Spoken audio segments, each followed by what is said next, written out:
In this video, we look at how to talk about the present, past, and future in Japanese, using words for weeks.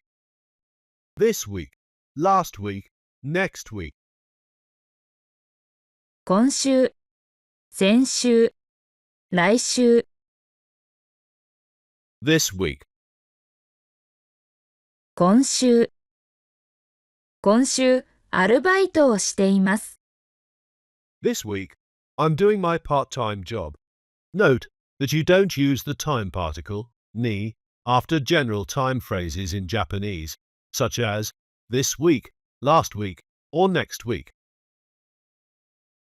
Last week, 先週。先週、アルバイトをしました。last week, I did my part-time job. Next week, 来週。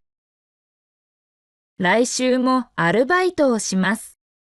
next week, too, I'll do my part-time job. While we're on the subject of weeks, let's look at how to talk about a particular day this week, last week, or next week. This is how you can express, for example, last Monday or next Monday. This is expressed in Japanese as Monday of this week, Monday of last week, or Monday of next week. 今週の月曜日。先週の月曜日。来週の月曜日。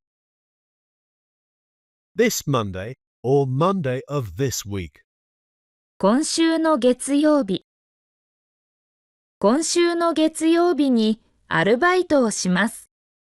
I'll do my part-time job on Monday this week. Note that when you add the specific day of the week to the time phrase, you do need to use the time particle, ni, after the day. Last Monday or Monday of last week. 先週の月曜日。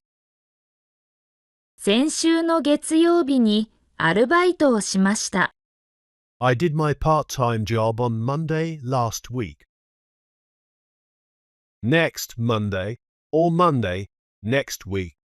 来週の月曜日。来週の月曜日にもアルバイトをします。I'll do my part-time job on Monday next week, too. So remember, 今週、 means this week, 先週、 means last week, and 来週。 means next week.